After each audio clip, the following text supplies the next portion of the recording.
Salut mec, j'espère que tu vas bien parce que bah moi ça va en vérité, moi je vais plutôt bien. Salut mec, salut meuf, hein, vous le savez, moi le mec c'est vraiment c'est non genré, hein, le mec que je lance il est chaque fois non genré.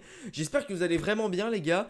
Bah écoutez, on est là pour parler de l'épisode 8 de She-Hulk. Alors vous le savez, je suis bien moins négatif que la plupart de mes compatriotes sur YouTube. Beaucoup disent que c'est nul à chier, etc. Moi j'avoue que je suis beaucoup moins catégorique, que j'ai un avis bien plus positif sur le sujet, même si c'est pas la série du siècle, loin de là. Mais il est vrai que moi, mon avis est un peu moins négatif que d'autres. Bien sûr, peut-être que certains abonnés, voilà, vous n'êtes pas trop pour, etc. Mais je vais pas changer mon avis parce que, disons que l'avis collectif va dans un sens.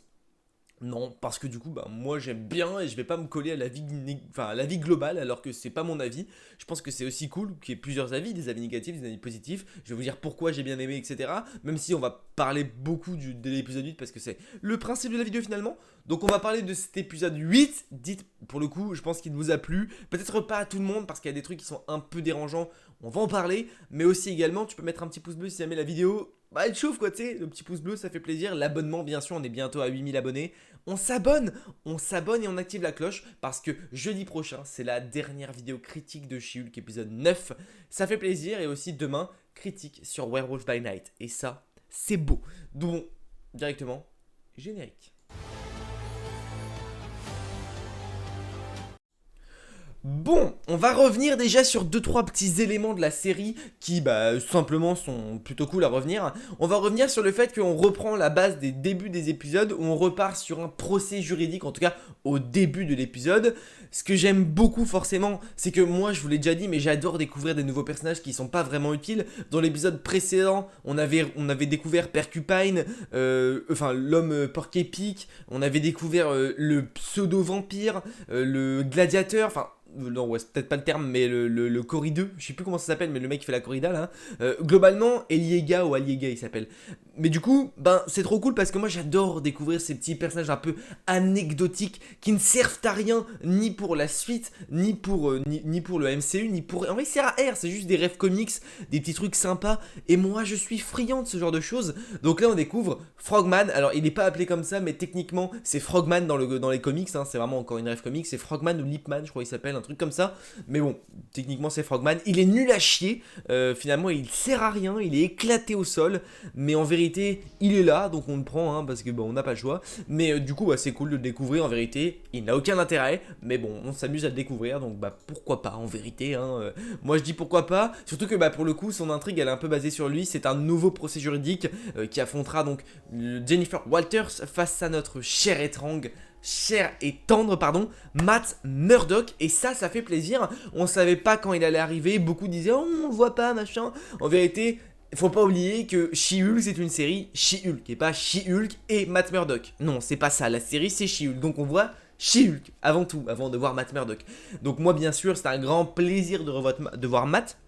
Du coup, après l'avoir vu dans No Way Home, là c'était trop cool de le revoir. J'avoue que par contre, ça aurait été totalement différent, ça aurait été tellement déjà mieux qu'on ne le voit pas, qu'on ne voit pas Daredevil dans la série She-Hulk, quitte au fait que ça fasse moins de vues ou moins de visibilité. Alors bien sûr c'est mon avis mais pas celui de Disney je pense, mais du coup moi on n'aurait pas vu Daredevil lors du trailer, ça aurait été juste incroyable. On enlève le casque à la fin de l'épisode 4 de She-Hulk, en plus de ça tu enlèves le Daredevil du trailer, tu le découvres là. C'est insane, tu le vois arriver en mode salut c'est moi, c'est incroyable, je pense que tu sautes de joie comme dans un cinéma avec les 3 Spider-Man. Honnêtement, je trouve que c'est vraiment dommage, surtout que la hype ils ont réussi à la tenir pour les 3 Spider-Man, je sais pas pourquoi ils l'ont pas tenu pour Daredevil. Je pense que c'est vraiment, voilà, c'est vraiment pour donner de l'intérêt à Matt Murdock et à Daredevil et surtout de donner de l'intérêt à She-Hulk parce qu'on savait que tout le monde voulait revoir Daredevil. Maintenant c'est vrai que c'est dommage parce que ça détruit une énorme hype autour du truc, même si t'es très content de le revoir, mais en vrai tu t'y attendais de ouf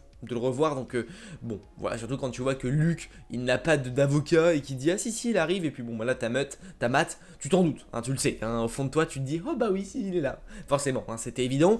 Moi ce que je souhaite souligner dans cet épisode là, c'est que certes on est dans une série She-Hulk avocat et je dois peut-être l'admettre, mais c'est vrai que les scènes juridiques et tout ce qui est autour du juridique dans la série, je pense pas que ce soit les choses les plus réussites parce que je trouve que ça manque peut-être un peu de profondeur ou un peu de détail. C'est très vite bâclé. Alors c'est peut-être pour pas perdre trop de viewers, mais peut-être aussi que ce côté aspect très juridique, très procès, etc. On va le garder pour la série Daredevil Born Again. C'est ce que, enfin, en tout cas, c'était le souhait de Charlie Cox. Donc peut-être que c'est pour éviter de faire bis repetita. On est clairement sur une série plus découverte de She-Hulk et aussi de la vie privée d'une héroïne. On en reparlera un petit peu après parce que je trouve que c'est super intéressant et c'est là où je discorde avec pas mal de mes collègues. Mais du coup, je trouve ça trop cool. En vrai, l'arrivée de Matt Murdock, très bien. Petit dommage que le procès soit aussi rapide et aussi bref. C'est vrai que l'épisode est centré tout de même sur l'histoire autour de Frogman.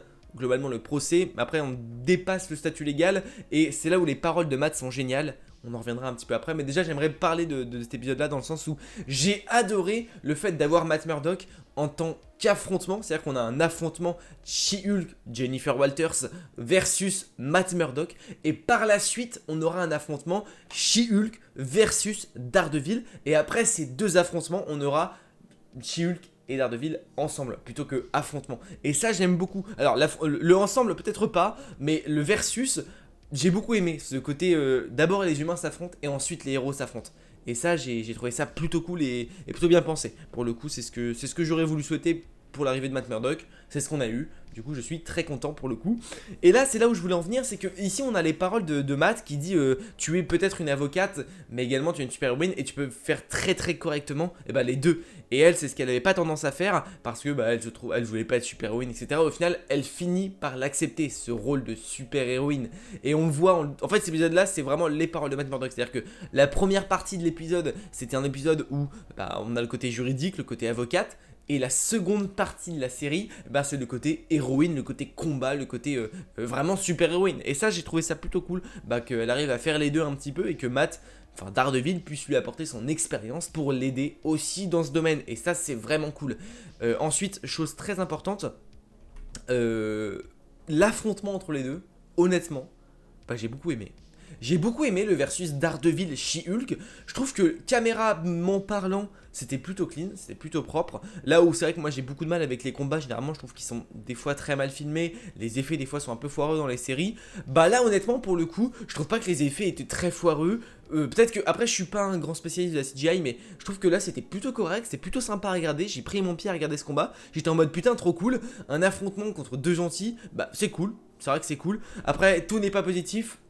En revanche, alors pas ça, ça peut-être, non c'est toujours pas ça, ça. Alors ça par contre c'est dérangeant parce que, en fait ça fait un peu énigme de Scooby-Doo. C'est-à-dire que dans Scooby-Doo ils ont une enquête, ils trouvent qu'il y a un méchant, ils ont une enquête et à la fin ils enlèvent le masque parce qu'ils savent qu'ils peuvent enlever le masque pour savoir qui c'est. Et là ça fait très enquête de Scooby-Doo parce que She-Hulk elle a fini son combat, il enlève son masque, oh tiens Matt Murdock. Bof, en vrai ça c'est vrai que le côté anonymat du super-héros c'est pas tip top. Après en soi c'est vrai, c'est logique à chaque fois quand on voit un film de super-héros et que tu vois que le méchant ou le gentil peut démasquer le héros en simplement lui enlevant son masque et qu'il ne le fait jamais. C'est vrai que t'es en mode frérot t'es con en fait, tu pourrais savoir qui c'est maintenant et tu le fais pas. Là pour le coup c'est vrai que c'est une façon très expéditive de dire écoute She-Hulk maintenant tu sais que c'est lui. Donc en vrai bon ok pourquoi pas, elle aurait peut-être pu le découvrir à un autre moment que celui-là. Après voilà, c'est fait, pourquoi pas, tu vois, mais c'est vrai que je suis pas trop pour ce côté, on enlève l'anonymat de ouf. On a un gros teasing pour la suite, pour Daredevil Born Again avec le fait de voir Daredevil se battre. Alors, on n'est pas du tout sur un Daredevil obscur et sombre, loin de là. On voit qu'on a sur un Daredevil qui récupère totalement les facultés qu'il avait dans la série Daredevil. Maintenant, on sait plus ou moins que c'est pas vraiment la même série, c'est un peu une suite. Enfin, c'est pas vraiment, justement, c'est pas une suite, c'est genre un après, un renouveau. Dans les paroles de Matt, il évoque le on travail, ce qui veut probablement dire, c'est-à-dire qu'il y avait une grosse théorie parlant de Foggy Nelson, le retour de Karen Page, tous les acteurs un peu de la série Daredevil qui seraient de retour pour vous jouer de mauvais tours, bien sûr, mais du coup, le on travail, c'est ça qui est bien, c'est que ça balance un peu, tu vois, ça balance, tu te dis let's go, tu vois, let's go, ils sont de retour, c'est des personnages que j'avais beaucoup appréciés aussi, donc moi ça me fait plaisir de les revoir. Également, on en a pas parlé parce qu'en vrai on les avait vus dans le trailer, mais on découvre les costumes des deux personnages, du coup le costume de Jennifer Walters, le costume de She-Hulk, mais aussi le costume de Daredevil. Et ça, c'est plutôt cool, même si en vrai on n'a pas vraiment de grosses surprises vu qu'on les avait vus les deux dans le trailer. Bon, voilà, mais c'est cool de les voir aussi, ça arrive dès l'épisode 7. Alors, dès l'épisode 7 pour les costumes, j'ai envie de dire dès l'épisode 7. Maintenant, en revanche, pour l'affrontement final, c'est tard. Mais on va en parler parce que c'est certainement la prochaine suite. J'ai bien aimé le fait qu'on retrouve Luke Jacobson parce que finalement il a peut-être une importance pour d'autres héros, on l'a vu, mais c'est lui qui fait le costume de She-Hulk, c'est lui qui fait le costume de Daredevil, mais c'est peut-être aussi lui qui fait les costumes de, je sais pas, par exemple c'est peut-être lui qui a fait le nouveau costume de Spider-Man, par exemple, sans y connaître réellement son identité, mais voilà, on sait que Ah non, je crois que on voit Spider-Man coudre, donc peut-être que je dis de la merde, mais en tout cas... Il est peut-être là aussi pour avoir fait d'autres costumes, pas seulement ceux de ces deux héros, et ça je suis plutôt content, parce que je trouve que c'est cool de le revoir, c'est une petite ref, etc. Et puis c'est plutôt cool. Voilà, on y arrive, il fallait y arriver, de toute façon c'était un moment où il fallait y arriver. Alors, je comprends énormément les fans de Daredevil notamment, qui voient cette scène, qui doit être en rage extrême, la plus extrême possible, parce que dans la série Daredevil, c'est pas vraiment ce qu'on voit de Daredevil. On est vraiment là, c'est-à-dire que les premières images de Daredevil que tu renvoies dans le MCU, c'est un Daredevil qui baise et qui rigole un petit peu. Et je comprends que les fans de Daredevil soient peut-être un peu en colère après ça, mais moi c'est pas du tout le cas. Voilà, je vous le dis honnêtement, c'est pas le cas, je vais peut-être me faire des ennemis, mais... Faut pas oublier qu'on est dans la série She-Hulk et que Daredevil s'adapte aussi au ton de la série She-Hulk. Depuis le début, on a découvert une She-Hulk qui aime profondément l'amour. Voilà, faut pas se mentir, on est sur un personnage qui aime faire l'amour, qui a des instincts, qui a des envies, qui a voilà, tout ce genre de choses-là. Et c'est pareil pour l'homme, c'est pareil pour la femme, c'est pareil pour peu importe qui tu es, qui nous sommes, peu importe, ça ne change pas.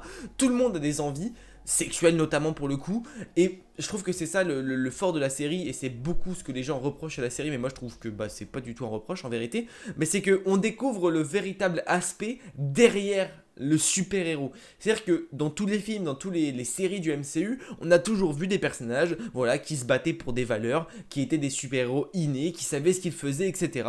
Et là on découvre une super-héroïne qui est totalement perdue, qui ne voulait pas de ses pouvoirs, qui les rejette du plus profond d'elle-même, et ensuite on voit qu'elle les accepte petit à petit, mais que sa vie de femme reste au centre quand même de la série. Elle est là, elle a des envies, on voit qu'un héros n'est pas simplement quelqu'un qui se bat, ou qui se bat pour rendre justice, ou qui se bat pour sauver le monde, mais elle a aussi des envies personnelles au-delà d'aider les autres. Elle a vraiment des envies personnelles, tout comme Daredevil. Ça reste un super-héros, ça reste un avocat, mais derrière ça reste un homme qui a des envies sexuelles, qui a des envies particulières, et forcément je trouve que moi je trouve ça cool que ce soit retranscrit dans la série. Maintenant je comprends que les fans de Daredevil, quand les premières scènes que tu leur donnes du personnage c'est ça, je comprends que c'est un peu compliqué à digérer. Ça reste en travers de la gorge, même si moi, ça me choque pas. Donc, j'ai un peu serré les dents parce que je me suis dit putain, ça va encore cracher sur la série par rapport à ça. Et c'est sûr, c'est évident, un avis sur Twitter, il y a que de ça.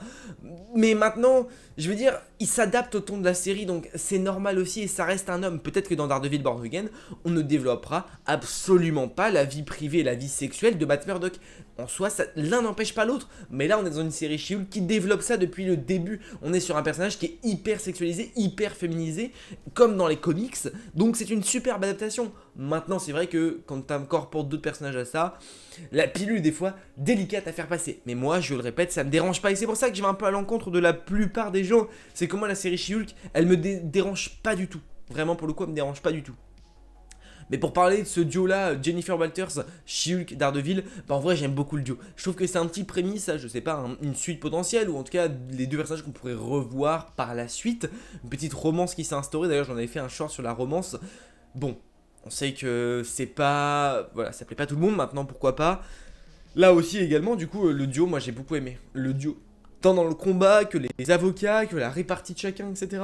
J'ai trouvé ça très très cool. Honnêtement, j'ai trouvé ça très très cool. Voilà, il m'en faut peu pour être heureux, comme dirait Balou. Mais moi j'ai bien aimé, vraiment j'ai bien aimé. Et puis on arrive sur la fin de l'épisode. Honnêtement, on va pas se mentir, mais elle, depuis le début, quand t'es un hater de la série, tu dois la détester. Vraiment, tu dois la détester à souhait, parce que moi j'aime la série. Alors j'aime la série globalement, je trouve pas que c'est la meilleure, je trouve pas que c'est la pire. Mais globalement, quand t'aimes la série, tu prends un malin plaisir à la voir se foutre de ta gueule toi qui aimes pas la série, hein, parce que vraiment, elle se fout bien de ta gueule. C'est-à-dire que elle évoque le fait qu'il y a des haters, que les gens n'aiment pas la série parce qu'il y a trop de femmes. Vraiment, tous ces côtés-là, elle les évoque avec le brisage du quatrième mur qui est géré à la perfection. Alors, peut-être 2-3 épisodes où c'est pas très utile, mais en tout cas, je trouve que globalement dans la série, c'est plutôt pas mal. Et le moment où elle nous dit attends, mais vous êtes encore là, putain, c'est trop bizarre. En mode, vous avez vu Daredevil et moi coucher ensemble, et ça vous a pas arrêté, tu vois, genre en mode bah ouais, et ça je trouve ça cool, parce que du coup, elle défie les gens qui n'aiment pas la série, et ça, pépite pour un gars qui aime bien la série. Et puis du coup, bah, pareil, après elle dit, elle évoque Red Hulk, elle dit alors peut-être que vous attendez un Red Hulk, et j'étais en mode bah frérot, masterclass de ta part, masterclass, parce que fortement qu'on l'attend. Et puis bah, il arrivera peut-être pas, et je pense que si elle le dit, bon, il n'arrivera pas. Pour le coup, ça m'étonnerait très franchement qu'il arrive. Globalement, je pense qu'on se dirige vers quelqu'un d'autre. Même si c'est encore large faisable, un Red Hulk en vrai. C'est faisable encore, mais je trouve que c'est vraiment cool qu'elle titille les haters et juste les gens qui n'aiment pas la série. Je trouve que c'est vraiment cool parce que, ben, en tant que gens qui aiment la série, bah moi ça me dérange pas, je trouve ça plutôt rigolo. Et puis on a un gros climax hein, là de fou. La fin c'est ouf parce que voilà, on voit que l'épisode depuis le début il est plutôt positif. On voit qu'Intelligentsia on l'a mis de côté encore. Alors peut-être que c'est un point négatif, c'est vrai que pour le coup je trouve peut-être que le fait que Intelligentsia soit arrivé aussi tard que dans l'épisode 6 ils arrivent, je crois que c'est 6 qu'ils arrivent, hein, on a un teasing à la fin. Ok. Teasing à l'épisode 6, c'est pas déconnant. À l'épisode 7, on a un teasing encore, mais on n'a pas d'avancée dans l'histoire. Épisode 8, on a un teasing à la fin. Plus qu'un teasing, une véritable rentrée en action. Mais du coup, l'épisode 9 va être centré là-dessus. Ok, certes, pas de problème. Et c'est là où j'en viens à dire que pour moi, Intelligentsia, bah pour moi, il n'y aura pas de réelle menace dans la série She-Hulk.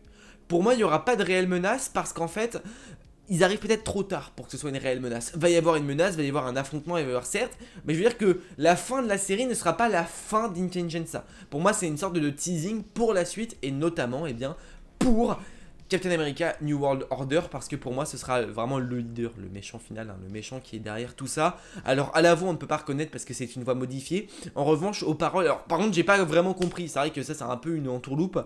En gros le personnage qui est derrière Intelligentsia, pardon, c'est un personnage qui est jaloux de She-Hulk parce qu'elle est devenue une Hulk et qu'elle a volé le sang de Hulk.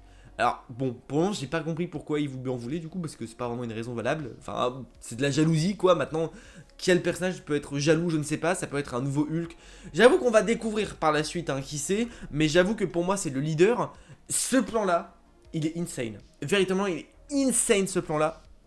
Parce que c'est là pour conclure un peu cet épisode. C'est pour ça que moi l'épisode est très bon de A à Z. Cet épisode là pour moi est bon du début à la fin.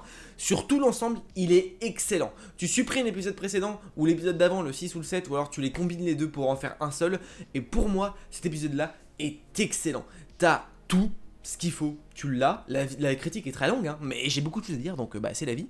Mais là, ce regard-là, ce côté bestial de Hulk qu'on retrouve, moi je dis oui. Peut-être que les gens vont dire ah c'est forcé, peut-être que les gens vont dire ah c'est cringe, c'est mal fait, etc. Mais moi, ce regard-là, cette façon-là, ben, je la voulais et elle est magnifique. On va découvrir une She-Hulk qui va devenir bestiale, qui en a marre de se faire prendre pour alors j'allais dire un mot très vulgaire, mais je vais pas me permettre de le dire, pour la prostituée de service, qui passe vraiment pour la méchante, pour la personne la plus dégueulasse du monde. Bah je trouve que c'est cool, elle en a marre de tout ça, depuis le début elle encaisse tout ça, et là il y a un moment donné où elle voit que ça va beaucoup trop loin, que sa vie de femme elle est en danger, elle est en péril, que son ego et son image il est en péril, que quelqu'un veut réellement la nuire, tant dans sa vie privée que dans sa vie de super-héroïne, et ça là on sent que ça va barder. Là tu la vois là, elle est colère, la She-Hulk elle est colère. Là elle veut lui péter la gueule à Josh, j'espère qu'elle va bien lui péter la mâchoire. Un affrontement Hulk, là, avec le côté bestial de She-Hulk, avec un nouveau Hulk qu'on va peut-être découvrir par la suite, un gros affrontement sa mère, style Hulk, l'incroyable Hulk entre l'Abomination et Hulk. Alors là mon pote, je signe directement. On verra ce que ça donne dans l'épisode final, mais globalement, j'ai beaucoup aimé l'épisode. On arrête un peu les simagrées, j'ai beaucoup aimé l'épisode. Il y a 2-3 choses qui m'ont dérangé, mais je vous les ai évoquées dans cette critique. Mais globalement, l'épisode, c'est un cœur sur toi. Et je te fais un petit cœur. Bon, mon cœur est pas très beau, mais globalement, cet épisode-là, c'est un cœur. C'est un cœur plus. J'ai beaucoup aimé, hein. Il y en a qui vont râler encore, mais je suis désolé, mais moi, j'aime bien. Et puis voilà, cet épisode-là, il est vraiment cool. Il a tout de A à Z. C'est vrai que ça arrive peut-être un peu tard. Mais bon, bah voilà, écoutez, oh, ça va, hein, moi j'ai bien aimé, voilà. Bah écoutez les amis, je pense que j'ai fait le tour hein, de l'épisode. J'ai beaucoup parlé, c'est vrai que j'ai beaucoup parlé, 20 minutes de vidéo, et alors j'avais envie de parler, j'ai parlé, ok. Donc bah écoutez, les amis, si jamais la vidéo vous a plu, on peut mettre le petit pouce bleu qui fait extrêmement plaisir. Bien sûr, également, tu peux t'abonner à la chaîne YouTube si tu n'es pas encore abonné. Et tu peux bien évidemment me rejoindre sur Instagram, Twitter, tout ça. D'ailleurs, tous les réseaux sont dans la description. N'oublie pas de me rejoindre sur Instagram, c'est grave cool. Du coup, bah voilà. N'oubliez pas, en commentaire, vous mettez un peu votre avis, vous, sur l'épisode, ce que vous avez aimé, pas aimé. Bien sûr, si des gens n'ont pas aimé, je respecte ça et je l'accepte. En soi, je vois tous vos messages et qu'il y a plein de points de la série que je peux comprendre qu'on n'aime pas. C'est pour ça que bah, ma critique est aussi faite pour là. Je comprends maintenant, moi, mon avis est un peu différent. Et j'espère que vous accepterez aussi mon avis. Bien sûr, si la vidéo vous a plu, eh bien, bah, des bisous. En vrai, j'ai un peu tout mélangé à la fin, mais vous avez compris l'idée. On s'abonne, on like et on commente. Des bisous. N'oubliez pas, mais de grands pouvoirs impliquent de grandes responsabilités. Je vous fais des bisous.